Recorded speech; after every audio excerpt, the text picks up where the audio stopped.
Magandang umaga mga kabay. So ito po yung pangalawa kong approve repair ngayon mga kabay, 39149. Ayan. Ang papalitan natin mga kabay, ito armature, yan, nakasilyo pa yan mga kabay. Ayan. Armature tsaka carbon brass. Yan. So tara mga kabay, samahan nyo po ako. So yan na mga kabay, nakalas ko na po yung screw. Ayan. Tatanggalin na lang po natin yung carbon na maiksi. Ayan. Kabila rin mga kabay. Tapos saka natin hugutin yung armature. Ayan. So yan po siya mga kabay.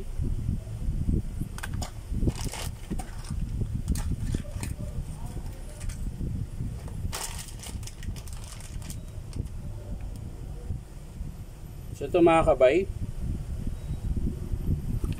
pick po yung kinabit niya na carbon. Ayan. Di po orig yan. Ito po yung original na carbon mga kabay. Para siyang may guma sa terminal. Ayan. Meron siyang rubber sa terminal. Ay, ito wala mga kabay. Tsaka antigas. Oh. Kaya nga po lumalim po yung armature niya. Ayan. Oh. Tingnan nyo po ang lalim.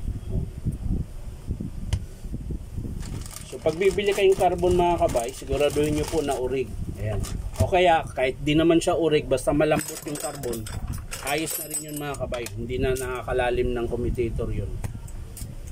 So ganun pa rin mga kabay, pag nagkalas kayo ng dito sa armat, kakalasin nyo po yung pinion. So iipit nyo rin siya ng vice grip or gato kung meron kayong gato. Ayan. Ako meron akong gato, tinatamad lang akong tumayo, kaya iniipit ko na lang ng ng vice grip. Pero tamang-tama lang naipit yan mga kabay.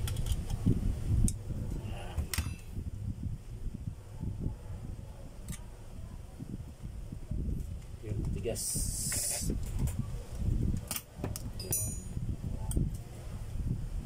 Tapos huwag nyo pong kalimutan to ibalik mga kabay. Yung manipis na to.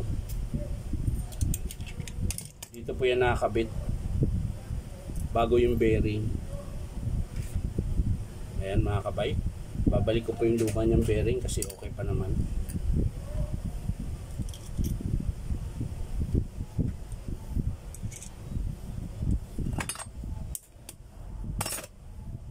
Ayan. Ipit mo siya uli. Saka nyo hipitan. So yan na mga kabay. Tapos na po. Sasalpak na lang po natin.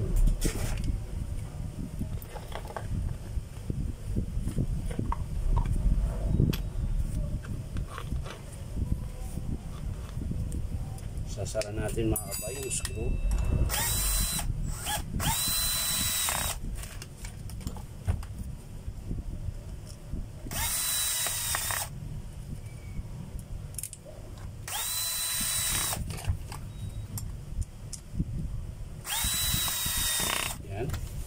Tapos yung carbon mga kabay, carbon na original mga kabay. Ayan. Tsaka pansinin nyo po mga kabay. Ayan. Ito po yung original mga kabay.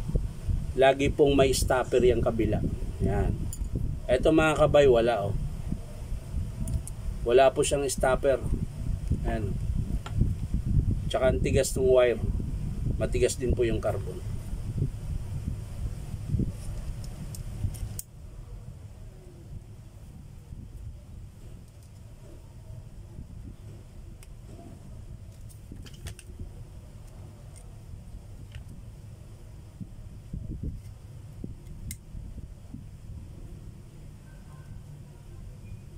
Yun.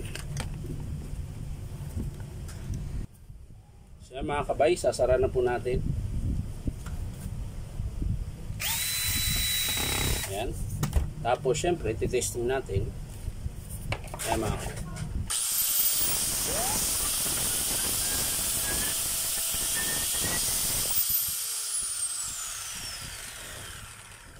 So ayan mga kabay, nakabit na po natin yung armature tsaka carbon brass. Ayan. So maraming salamat mga kabay sa panonood at palike and share na rin po. At syempre, baka baka naman po pwedeng pasubscribe nyo po itong aking YouTube account na Inom Tabay. So maraming salamat mga kabay. Sa mga gustong bumili dito mga kabay, bumisita lang po kayo dito sa Powerman Hardware, 530 T. Alonso, Santa Cruz, Manila.